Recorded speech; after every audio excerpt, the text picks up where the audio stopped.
तो चेतन परिवर्तन हो करके जगत बनता है कि बिना परिवर्तन हुए ही जगत बनता है? और यदि चेतन में परिवर्तन हो करके जगत बना तो परिवर्तनशील तो चेतन नहीं होगा, वो तो दृश्य होगा, उसका साक्षी चेतन बिल्कुल न्यारा होगा। तो बोले कि बस इतनी ही बात है कि चेतन साक्षी होता है, चेतन दृष्टा होता है, चेतन ज्ञान स्वरूप होता है, उसमें परिवर्तन नहीं हो सकता। तो इसी से ये बात सिद्ध होती है कि ईश्वर की दृष्टि जो है, हाँ बोले, देखो ये अयोध्या की बात बताता हूं। ईश्वर की दृष्टि में ये जीव और जगत ईश्वर से जुदा नहीं हो सकते।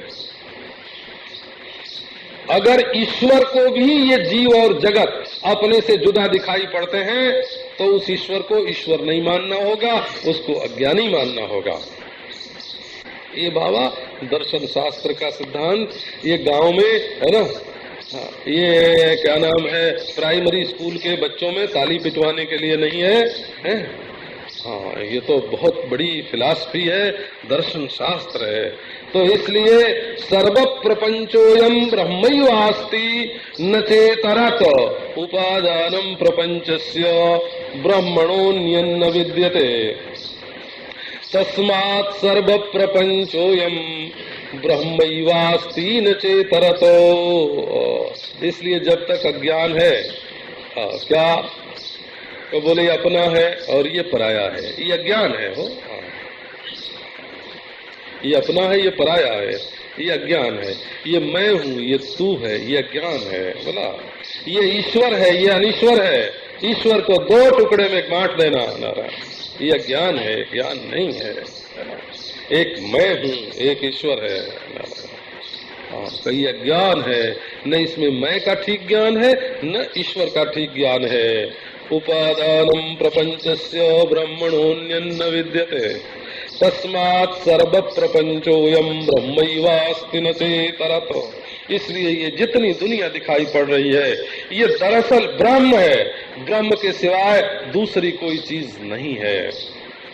मैंने कल आपको बताया था कि ये स्वातंत्र की पराकाष्ठा है, ये स्वातंत्र की पराकाष्ठा है।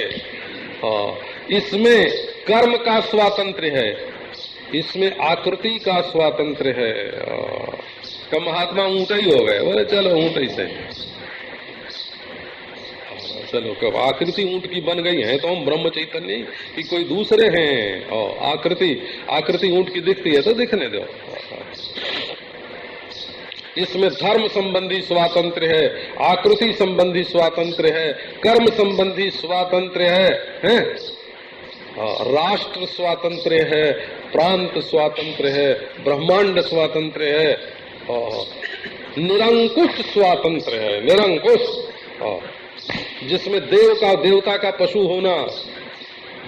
पशु होना जरूरी नहीं है, धर्म का पशु होना जरूरी नहीं है, वेद का पशु होना जरूरी नहीं है। ये ऐसा ज्ञान है कि जिसमें वेद का पशुत्व, कर्म का पशुत्व, देवता का पशुत्व है, उपासना उपास्य का पशुरेव सदेवानाम अन्योहमस्मि इति ज उपास्ते न सवेद पशुरेव सदेवानाम। श्रुति जो है स्पष्ट निंदा करती है। तो असल में व्याप्य और व्यापक का भेद बिल्कुल नहीं है। बोले एक निराकार है, वो साकार में व्यापक होता है। मिट्टी व्यापक है और घट व्याप्य है। बोले बाबा मिट्टी के बिना घट कुछ है ही नहीं, है ना। मिट्टी के सिवाय और कुछ घट हो तो उसमें मिट्टी प्रवेश करे। अरे वो तो मिट्टी है। बोले भाई पेड़ पहले बन गया तब उसमें मिट्टी ने प्रवेश किया। और पेड़ का ऐसा कोई रूप ही नहीं है जो मिट्टी न हो, तो मिट्टी उसमें प्रवेश कहां से करेगी? वो तो मिट्टी है। कभी भात पक गया तब चावल ने उसमें प्रवेश किया, भात पक गया तब चावल ने उसमें प्रवेश नहीं किया। व्याप्य व्यापकता मिथ्या। बोले जब घड़ा बन गया तब आकाश ने उसमें प्रवेश किया। तो घड़ा बन गया तब आकाश ने उसमें प्रवेश नहीं किया। आकाश तो जो पहले से है वही है। तो ये जीव देह बन गया तब जीव ने इसमें प्रवेश किया, अंतःकरण बन गया तब जीव ने इसमें प्रवेश किया। अरे जो नित्य शुद्ध बुद्ध मुक्त आत्मा पहले से मौजूद है वही अब भी है, वही आगे भी रहेगा है। ये देह कभी मालूम पड़ता है सपने में, जागृत में मालूम पड़ता है, कभी नहीं मालूम पड़ता है। तो व्याप्य व्यापकता मिथ्या सर्वम आत्मेति शासनात्, सर्वम आत्मा सर्वम जड़ेव आत्मा।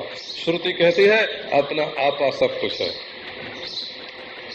सर्वम आत्मा, देखो सर्वम का अर्थ है ये जगत आत्मा ही है, ये जीव आत्मा ही है, ये ईश्वर आत्मा ही है, ये ब्रह्म आत्मा ही है।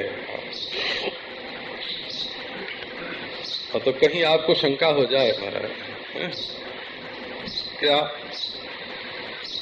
कि जब गोपियों की कथा करते हैं तब तो कहते हैं कि परमात्मा के चिंतन में आत्मा का चिंतन भी विघ्न है?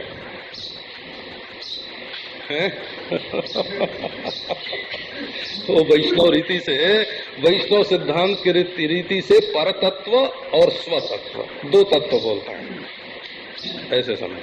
तो जैसे कोई घड़े को ही ठोक ठोक के देखने लग जाए और उसकी शकल सूरत हा बड़ा सुंदर है, उसी को देखने लग जाए तो वो पीतल का है कि सोने का है, ये प्रश्न जो है ये गौण पड़ जाएगा। यदि डिजाइन देखने में लग जाओगे, डिजाइन है ना, तो उसकी जो मूल धातु है उसके देखने में बाधा पड़ जाएगी। ये देखो, तो हम ये नहीं कहते कि जीव ब्रह्म से बड़ा है, ऐसे नहीं बोलते। बोला जब तक जीव अपने को देह से अंतःकरण से परिच्छिन्न मान करके अज्ञानवश छोटा बना बैठा हुआ है, तब तक तो है ना, तब तक तो जगत ही इससे बड़ा है ना, तब तक तो ईश्वर ही इससे बड़ा है, तब तक तो ब्रह्म इससे बड़ा ही बड़ा है, इसमें कोई संदेह नहीं।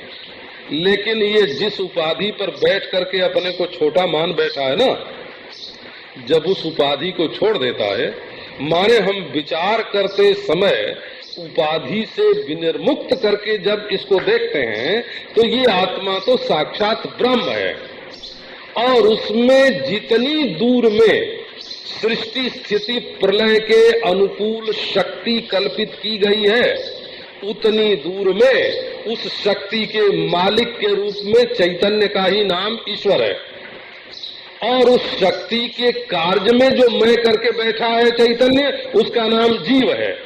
लेकिन शक्ति के कार्य और कारण के भेद को जब विचार से हटा देते हैं तो कार्य की उपाधि से अवच्छिन्न जो चैतन्य है, कारण की उपाधि से अवच्छिन्न भी वही चैतन्य है, और दोनों की एकता का बोध होने पर कार्य और कारण की भ्रांति मिट जाती है, कार्य और कारण मिट जाता है। तो ये वेदांत जो है। अब एक दूसरी बात आपको सुनाता हूं। पहले ये बात कही थी कि रज्ज्वज्ञानात् क्षणे नैव जद्वद रज्जुर ही सर्पिणी भाति तद्वच्चिति साक्षात विश्वाकारेण केवला। चैतन्य के अज्ञान से ही अपना स्वरूप विश्वाकार भास रहा है, माने ये केवल अज्ञान के कारण पृथकत्व की भ्रांति है।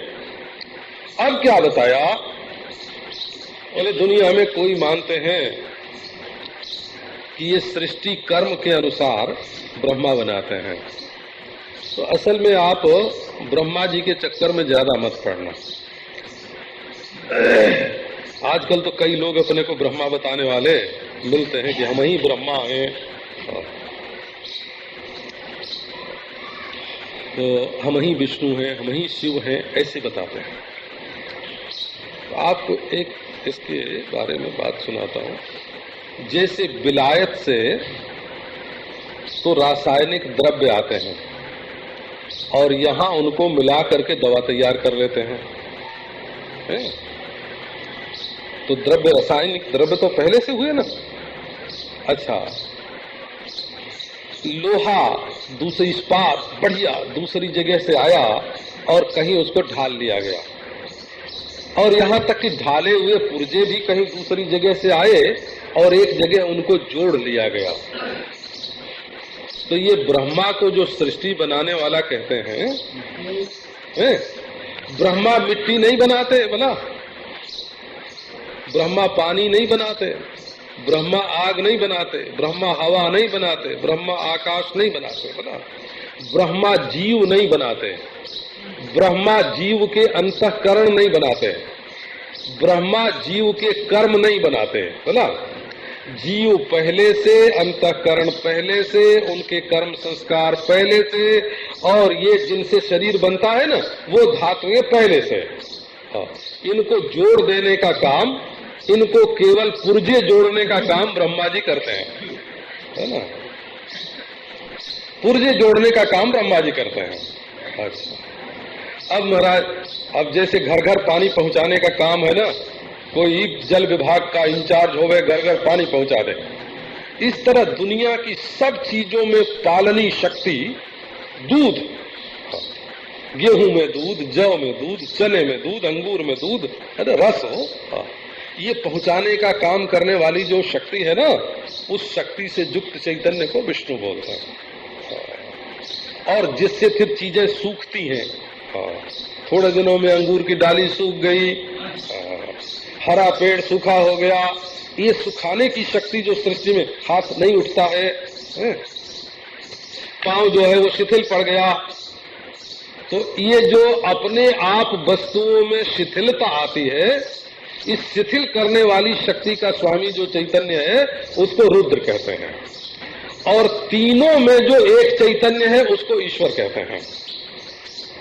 और जिस अखंड अनंत तत्व में ये सृष्टि का व्यापार है ही नहीं, होता ही नहीं, न वो पुर्जे जोड़ता है, न वो पुर्जे जोड़ता है, न सब जगह दूध भेजता है, न किसी को सुखाने बनाने का काम करता है, न तीनों काम की मालिक है वो, है ना, न तो पंचभूत बनाता है, न अहंकार बनाता है, न प्रकृति बनाता है, न माया बनाता है, जिसके एक कल्पित अंश में ये सब के सब मालूम पड़ते हैं।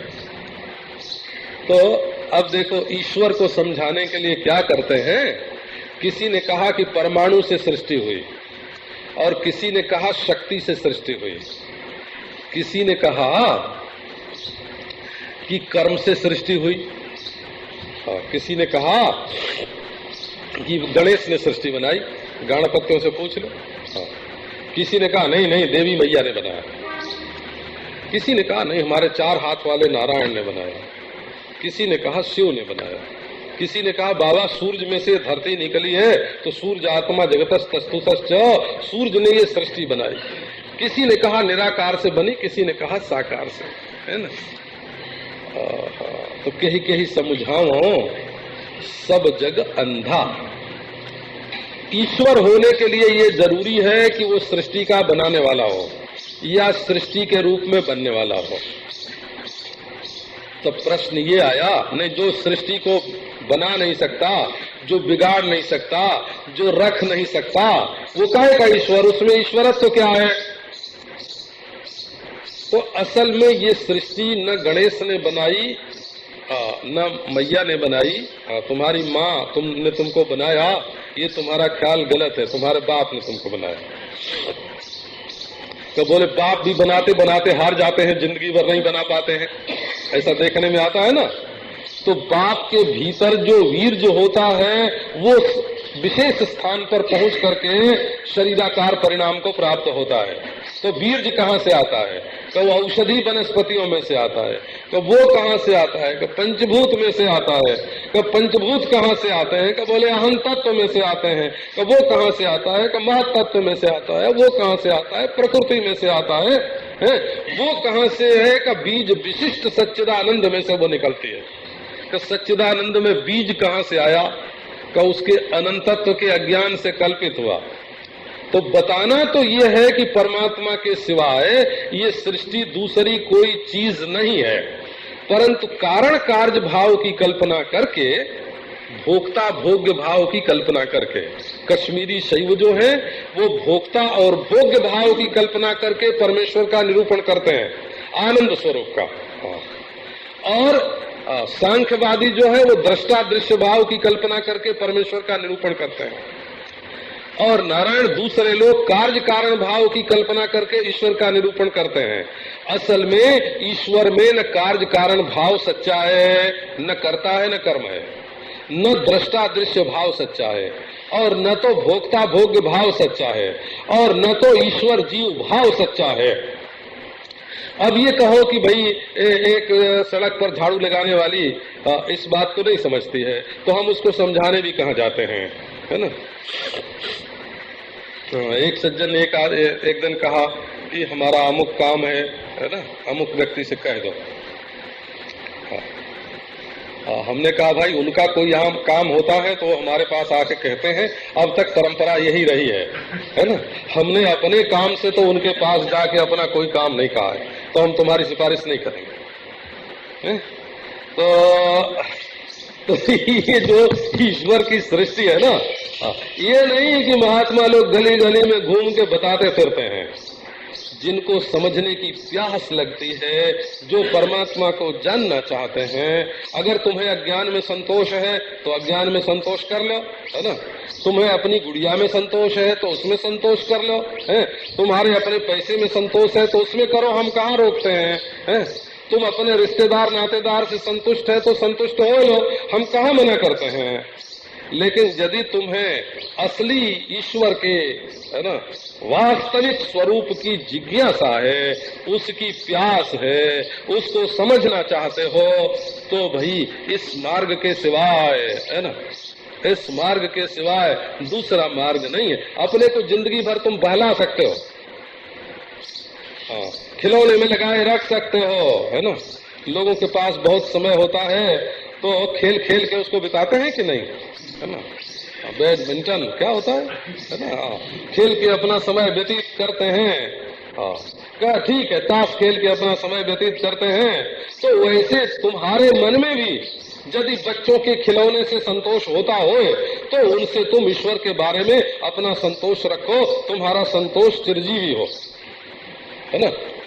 हमेशा जिंदगी भर तुम्हारा संतोष बना रहे, तुम्हारे अंतःकरण में कोई अशांति न हो, बेचैनी न हो, असंतोष न हो, तुम अपनी जगह पर ठीक ठीक बैठे रहो। लेकिन महाराज प्यास हो, जिज्ञासा हो, जिज्ञासा, यदि अभी ईश्वर से मिलने की इच्छा हो, उसको पहचानने की इच्छा हो, और ऐसी पहचान की फिर कभी न छूटे, और ऐसा मिलना जिसमें ईश्वर से कभी वियोग न हो। आप निश्चित समझो, जिससे वियोग हो जाता है वो ईश्वर नहीं है। जो हमको छोड़ के यहाँ न रहे, कहीं दूसरी जगह चला जाए, वो क्या ईश्वर, वो तो कट गया। का जो यही है ना, जो अभी न होए वो ईश्वर क्या हो गया। आपसे हम पूछते हैं कि इस समय अगर ईश्वर नहीं है तो ईश्वर का क्या हुआ। वो तो आजकल के बच्चे बोलते हैं कि पहले तो ईश्वर था ही नहीं, अगर कुछ था भी तो पैदा होके मर गया, ऐसे बोलते हो स्कूल कॉलेज के लड़के। हाँ, इस समय ईश्वर नहीं है, ऐसे बोलते हैं। इस समय ईश्वर नहीं है, या तो पहले से ही वो नहीं है, या तो बीच में पैदा हुआ मर गया, इस समय ईश्वर नहीं है। तो अगर उन्हीं बच्चों की बात आपको देखनी हो, ईश्वर की खोज न करनी हो, उसके बारे में अनुसंधान न करना हो, तब तो आप चाहे जो मान लीजिए, मानने में स्वतंत्र है। लेकिन ईश्वर इसी समय है, और केवल बाहर किताब में नहीं, आपके दिल में है, और दिल में भी केवल मेरे में नहीं, आपके मैं में है ईश्वर। अगर उसको आप खोज निकालोगे तो जैसे आपका मैं आपको छोड़कर कहीं नहीं जाता, वैसे ईश्वर भी आपको छोड़ के कहीं नहीं जाएगा। जैसे आपका मैं आपको छोड़कर कभी नहीं जाता, वैसे ईश्वर भी कभी नहीं जाएगा। जैसे आप पराये कभी नहीं हो जाते, वैसे ईश्वर भी आपका पराया कभी नहीं होगा।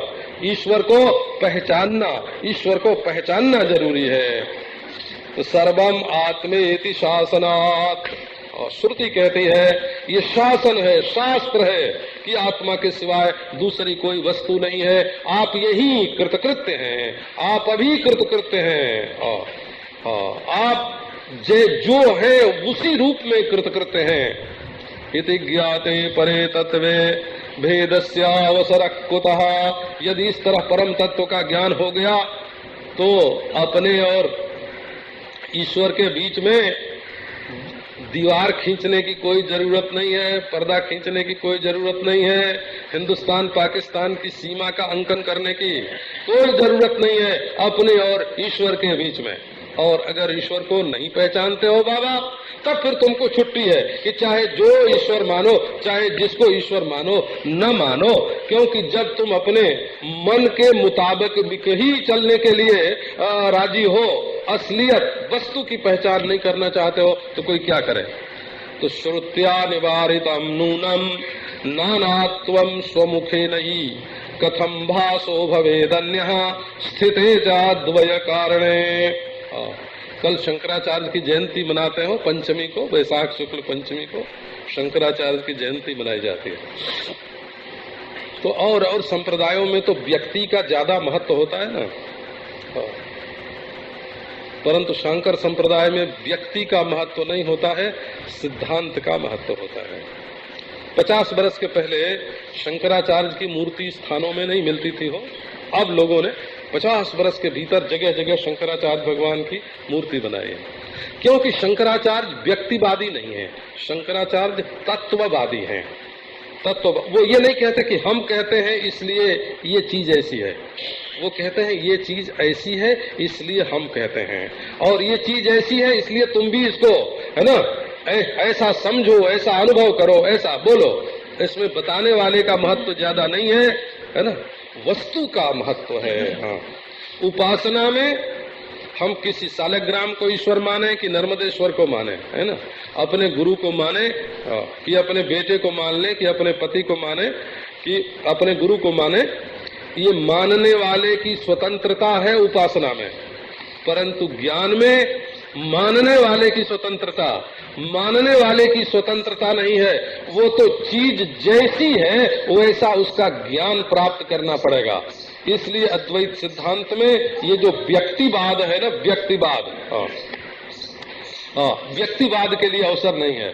इसीलिए संसार में देखो शंकराचार्य की जयंती भी लोग बड़े उत्साह से, जैसे और जयंती मनाते हैं ना, जैसे महावीर जयंती मनावे, बुद्ध जयंती मनावे, है ना, जैसे क्या नाम है कबीर जयंती मनावे, दादू जयंती मनावे, रैदास जयंती मनावे। व्यक्तिवादियों की जयंती जैसे मनाई जाती है उपासकों में, वैसी तत्वज्ञानियों में जयंती मनाने की पद्धति नहीं है। असल में उनका सिद्धांत ही उनकी जयंती है। तो कल शंकराचार्य की जयंती।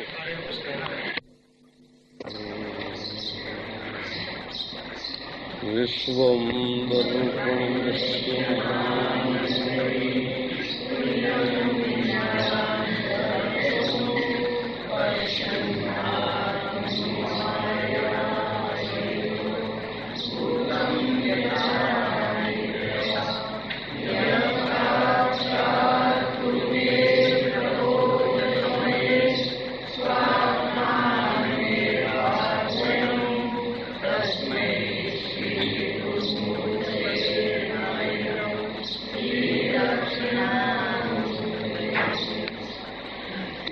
यस्य पादप्रभाध्यस्तः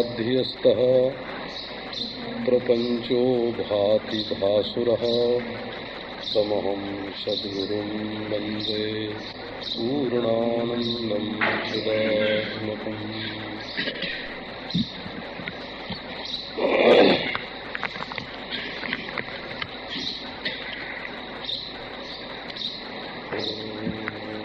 व्याप्य व्यापकता मिथ्या सर्वमात्मेति शासनात् इति ज्ञाते परे तत्वे इति ज्ञाते परे तत्वे भेदस्यावसरः कुतः श्रुत्या निवारितं नूनं नानात्वं स्वमुखेनैः कथं भासो भवेद् स्थिते चाद्वयता दोषोऽपि विहितः श्रुत्या मृत्योर्मृत्युं स गच्छति इह पश्यति नानात्मं मायया वञ्चितो नरः।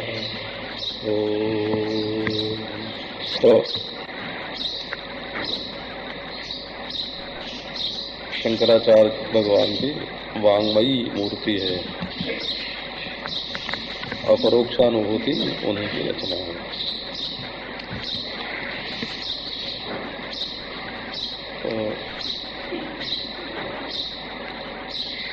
शंकराचार्य के बारे में ऐसा लोग कहते हैं कि उपनिषदों में जिस वस्तु का निरूपण है उसी का निरूपण शंकराचार्य ने किया है।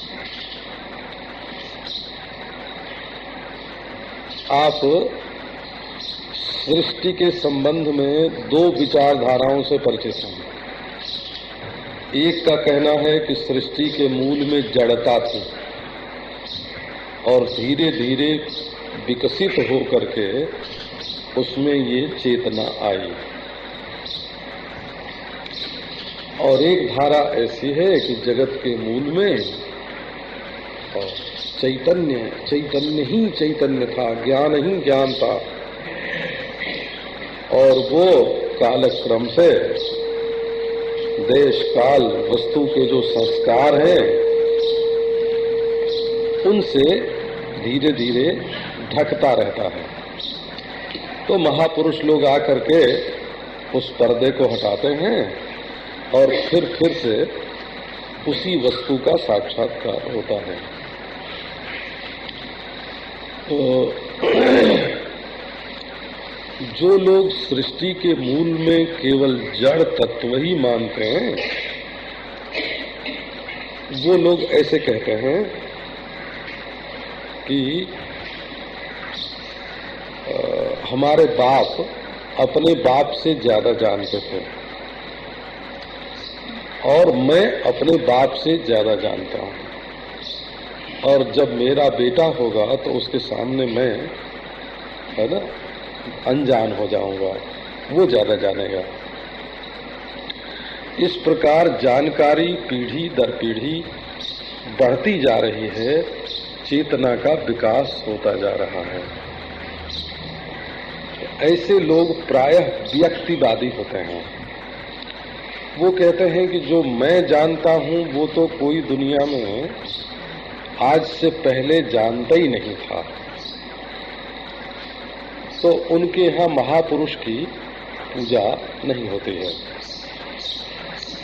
और जो लोग ऐसा कहते हैं कि सृष्टि के मूल में चैतन्य है ना, वो माया शक्ति के योग से ईश्वर हुआ है, और वही हिरण्यगर्भ हुआ, वही विराट हुआ, फिर वही कोटि कोटि ब्रह्मांड में ब्रह्मा विष्णु महेश हुआ, फिर उसी ने राम कृष्ण आदि अवतार ग्रहण किए, और वही अनेक महापुरुषों के अनुभव में आकर के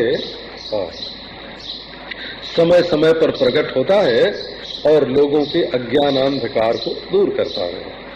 तो ये जो सनातन वैदिक प्रणाली है, ये देखो, मूल में ब्रह्म चैतन्य और सृष्टि की व्यवस्था के लिए ईश्वर, और भिन्न भिन्न ब्रह्मांडों में ब्रह्मा विष्णु महेश हैं, और समय समय पर उनके राम कृष्ण आदि अवतार और महापुरुषों के अवतार भी। हाँ, उसी ईश्वर, वही ईश्वर अपने आप को बताने के लिए महापुरुषों के रूप में भी आता है। तो ये दो धारा है ना, दो धारा चलती। तो जितने जड़ता से आक्रांत, माने जड़वाद से आक्रांत बुद्धि वाले हैं, वो यही कहते हैं कि हम सबसे अधिक विकसित अवस्था में आए हैं और हमारे पहले वाले तो जड़ अवस्था में थे। तो ऐसे लोगों की धारा दूसरी होती है। और शंकराचार्य भगवान इस धारा में है कि जगत का मूल तत्व जड़ नहीं चैतन्य है। ये कहते हैं कि ये जो रुमाल दिख रही है, इससे अधिक सूक्ष्म हमारी आंख है, क्योंकि रुमाल में देखने की ताकत नहीं है और आंख में देखने की ताकत है। और आंख से भी ज्यादा सूक्ष्म हमारा मन है, और मन से भी ज्यादा सूक्ष्म जीव है, जीव से भी ज्यादा सूक्ष्म ईश्वर है। और जीव और ईश्वर दोनों में जो अखंड चैतन्य है, जिसमें जीवत्व और ईश्वरत्व दोनों बाधित हो जाते हैं, वो ब्रह्म है। आत्मा और परमात्मा उपाधि के कारण दो नाम हैं और वस्तुतः आत्मा और परमात्मा एक है। इसमें छोटे बड़े का कोई सवाल नहीं है, बल्कि इसमें तो और एक बात है कि शांकर सिद्धांत की दृष्टि से एक तो जिज्ञासु की दृष्टि है और एक जीवन मुक्त तत्वज्ञानी की दृष्टि है। तो जिज्ञासु पुरुष की दृष्टि में संपूर्ण दृश्य मिथ्या होता है और ब्रह्म केवल दृष्टा, आत्मा जो है वो ब्रह्म से एक होता है। ये जिज्ञासु की विचार पद्धति है। और जीवन मुक्त तत्वज्ञानी जो है उसकी विचार पद्धति ये है कि आत्मा परमात्मा से एक है और परमात्मा से अलग दूसरी कोई चीज नहीं है, इसलिए सारी सृष्टि परमात्मा स्वरूप है। तो दो दृष्टिकोण हुआ, एक में सारा दृश्य मिथ्या है और दूसरी में दृश्य दिखता हुआ भी, प्रतीत होता हुआ भी साक्षात ब्रह्म ही है। तो सिद्ध दृष्टि में ब्रह्म के सिवाय दूसरी कोई वस्तु नहीं है और सिद्ध से मिलती हुई जो साधक की दृष्टि है उसमें संपूर्ण दृश्य प्रपंच जो है ये मिथ्या है। तो देखो इसमें क्या समत्व है। राम और कृष्ण दोनों के भक्त अगर लड़ते हों तो जिज्ञासु दोनों से ऊपर उठ जाएगा कि देखो तुम लोग नाम रूप के बारे में लड़ते हो कि उस तत्व का नाम राम है कि कृष्ण है, तो वो त्रेता में हुआ कि वो द्वापर में हुआ, यही लड़ते हो ना। वो जरा लंबा था कि थोड़ा है ना नाटा नाटा था, हाँ, उसकी कालिमा जरा हल्की थी कि गाढ़ी थी, वो हाथ में धनुष बाण रखता था कि बांसुरी रखता था। कि तुम लोग तो केवल बाहरी चीजों के बारे में लड़ाई कर रहे हो और ये नाम रूप तो होते हैं प्रतीति मात्र, केवल भासमान, इनके लिए क्या लड़ते हो? तत्व तो दोनों में ब्रह्म है, तत्व तो दोनों में आत्मा है। तो नाम रूप दोनों के प्रतीति मात्र होने से समान है और आत्मा दोनों की ब्रह्म होने से समान है, इसलिए लड़ाई केवल मूर्खता से है। तो केवल राम कृष्ण की बात नहीं है, संसार में जितने संप्रदाय हैं, क्या ईसाई, क्या मुसलमान, क्या बौद्ध, क्या जैन है, एक दृष्टि से नाम रूप को लेकर के सब में भेद है, तो वो भेद सबका मिथ्या है, इसलिए झूठा है, उसके लिए लड़ाई करना झूठ है, मिथ्या है। और एक दृष्टि से सब ब्रह्म है, इसलिए सब सत्य है।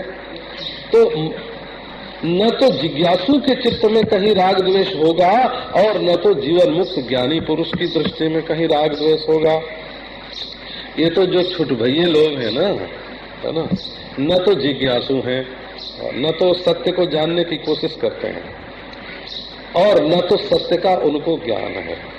वो आपस में छोटी छोटी बातों के लिए लड़ जाते हैं। आपको एक संत की बात सुनाते हैं।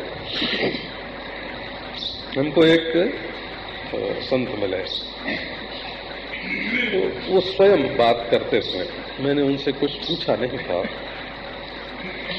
बोले कि अच्छा पंडित जी तुम ये बात बताओ कि यदि किसी द्वैतवादी की सभा होए तो उस सभा में अद्वैत के लिए कोई कुर्सी हो सकती है कि नहीं हो सकती? द्वैत, विशिष्टाद्वैत, शुद्धाद्वैत, द्वैताद्वैत, औपाधिकाद्वैत, स्वाभाविकाद्वैत, अचिंत्याद्वैत, है ना, इनकी कोई सभा जुड़े और वो आमंत्रित करे कि हे अद्वैत तुम आओ, तो जब अद्वैत आवेगा तो ये सब के सब लुप्त हो जाएंगे। लेकिन अद्वैत की सभा होवे, उसको प्रधान करके बैठा दो तो एक कुर्सी पर वो कहेगा कि द्वैत जी तुम यहाँ बैठो, विशिष्टाद्वैत जी यहाँ बैठो, शुद्धाद्वैत जी यहाँ बैठो, द्वैताद्वैत जी यहाँ बैठो। अद्वैत अधिष्ठान में सर्व प्रकार के द्वैत जो हैं वो भासमान रूप से रह सकते हैं, परंतु द्वैत की सभा में अद्वैत यदि भासमान होगा तो द्वैत भासमान नहीं रहेंगे, और यदि अभासमान रहेगा तो उनकी सभा में अद्वैत के लिए कोई जगह नहीं रहेगी। तो श्रुतियों में, वेदांतों में स्पष्ट रूप से अद्वैत का वर्णन मिलता है। आपको ये जान के आश्चर्य होगा कि ये जो वेदांत हैं ये बुद्ध से पहले के हैं। हाँ, बुद्ध ने बृहदारण्यक उपनिषद, कठोपनिषद इनके नाम लिए हैं हो, और बुद्ध से भी जो प्राचीन ग्रंथ मिलते हैं उनमें इनकी सबकी चर्चा है वेदांतों की। ये जो 3000-4000 बरस से जितने मत, जैन संप्रदाय से पहले भी अद्वैत वेदांत था, बौद्ध संप्रदाय से पहले भी अद्वैत वेदांत था, ईसाइयों से पहले भी अद्वैत वेदांत था, और ये मुसलमानों का संप्रदाय जो मोहम्मद साहब ने चलाया ये तो बहुत बाद में चला ना, तो इसके पहले भी अद्वैत था। माने अद्वैत एक सत्य है, उसको विषय के स्तर पर रूमाल की तरह उसको मत लो, इंद्रियों के स्तर पर उसको मत लो, अंतःकरण के स्तर पर उसको मत लो। जहां तुम अंतःकरण के भी साक्षी हो, इसके लिए वेद वेदांत की जरूरत नहीं है। तुम अंतःकरण के साक्षी हो, ये बात अनुभव करने के लिए वेद वेदांत की कोई जरूरत नहीं है। हम आपको बैठा के अनुभव करा सकते हैं, समझा के अनुभव करा सकते हैं, विचार के द्वारा भी अनुभव करा सकते हैं कि आप साक्षी हैं, बिना वेदांत का नाम लिए, और समाधि की दृष्टि से भी आपको अनुभव करा सकते हैं कि आप साक्षी हो। जब सारी वृत्तियां शांत हो जाती हैं, सुषुप्ति या समाधि लग जाती है, उस समय भी आप साक्षी रूप से रहते हो। तो आप साक्षी हो, ये बात हम योग समाधि की दृष्टि से भी सिद्ध कर सकते हैं, विचार युक्तियों की दृष्टि से भी सिद्ध कर सकते हैं, और उपासना की दृष्टि से भी सिद्ध कर सकते हैं। अच्छा, आपके सामने भगवान श्री कृष्ण, श्री रामचंद्र प्रकट होंगे तो आप ही उनको देखोगे कि नहीं देखोगे? आपके सामने वो प्रकट होंगे, देखे जाएंगे और फिर अंतर्धान हो जाएंगे, और देखने वाले आप तो उनको भी देखने वाले रहोगे। अच्छा, धर्म की दृष्टि से आप चाहे नरक में रहो, चाहे स्वर्ग में रहो, चाहे धरती पर रहो, आप ही न धर्म को जानोगे। तो धर्म को जानने वाले, कर्म को जानने वाले आप हो, भोग को जानने वाले आप हो, विषय को जानने वाले आप हो। यदि आपको स्वर्ग या वैकुंठ की प्राप्ति हो तो उसको जानने वाले आप हो, यदि रामकृष्ण आपको दर्शन दें तो उनको जानने वाले आप हो, आपको समाधि सुषुप्ति लगे तो उसको जानने वाले आप हो, है? तो चाहे विचार की दृष्टि से, चिंतन की दृष्टि से, और चाहे समाधि की दृष्टि से, दोनों ही रकम से, दोनों ही प्रकार से आपको बिना वेदांत का स्पर्श किए, पोथी हाथ में लिए, है ना, बिना पोथी की बात कहे, बिना वक्ता का नाम लिए, ये समझा सकते हैं कि आप साक्षी हो, और आपको साक्षी के रूप में बैठा सकते हैं। तो शंकराचार्य भगवान उपनिषद के जिस सिद्धांत का प्रतिपादन करते हैं, उससे अज्ञान के कारण, भ्रांति के कारण लोग उस उपनिषद के सिद्धांत से दूर पड़ गए थे। सरस्वती स्वार्थ रहित हो गई थी, ऐसा शंकर संप्रदाय में ऐसा बोलते हैं कि वक्ता रमासाद्य जमेव नित्या सरस्वती स्वार्थ समन्विता भूत निरस्त दुस्तर्क कलंक पंका नमामि तम शंकरमर्चितांघ्रिम। तो लोगों ने जो वेद का अर्थ है उसको वेद से जुदा कर दिया, उसकी द्वैत परक व्याख्या कर दी, विशिष्टाद्वैत परक व्याख्या कर दी, शैवाद्वैत परक व्याख्या कर दी, प्रत्यभिज्ञा परक व्याख्या कर दी। रावण की व्याख्या हो गई, वेद पर रावण की व्याख्या हो गई, रावण ने व्याख्या कर दी वेद। स्कंद स्वामी ने व्याख्या कर दी वेद की। कर्मकांडियों ने अपने पक्ष में, उपासना वालों ने अपने पक्ष में, योगियों ने अपने पक्ष में, यहाँ तक कि शुरू में जब पाश्चात्य मनीषियों ने वेद को पढ़ा तो उन्होंने कहना शुरू कर दिया कि ये तो गडरियों के गीत हैं। पुराने जमाने में लोग भेड़ चराया करते थे और जैसे गांव के लोग बिरहा लोरकी गाया करते हैं, वैसे पुराने जमाने में लोग अपने मन से गाया करते थे। और उन्हीं का संग्रह, ये लोक गीतों का संग्रह, प्राचीन मूर्खों के लोक गीत के संग्रह का नाम वेद है। तो ऐसे महाराज, ऐसे पाश्चात्य मनुष्यों ने शुरू में, जब तक गंभीर प्रवेश नहीं था, तब तक ऐसा प्रतिपादन किया। किसी ने कहा कि जिस ऋषि के मन में जो आ गया सोई उसने बोल दिया, और बाद में वो सब इकट्ठे कर लिए गए। तो सारी श्रुति, सारा वेदांत अद्वैत तत्व का प्रतिपादन करता है। उसमें क्या विशेषता है आपको देखो। विशेषता ये है कि मैं साक्षी हूं, ये अनुभव तो आपको कर्म से, भोग से, उपासना से, योग से, विचार से, इन व्यवहार से, इन सभी प्रकारों से हम ये बात बता सकते हैं कि आप केवल साक्षी हो और आपको साक्षी स्वरूप में बैठा सकते हैं। लेकिन इतना ही यदि वेद बताता हो तो वेद की कोई कीमत नहीं रही। ये वेद जो है वो कोई डॉक्टर का रजिस्टर नहीं है, कि डॉक्टर ने लिखा कि अमुक जुकाम का रोगी आया और उसको मैंने ये गोली दी तो अच्छा हो गया, है ना। ये कोई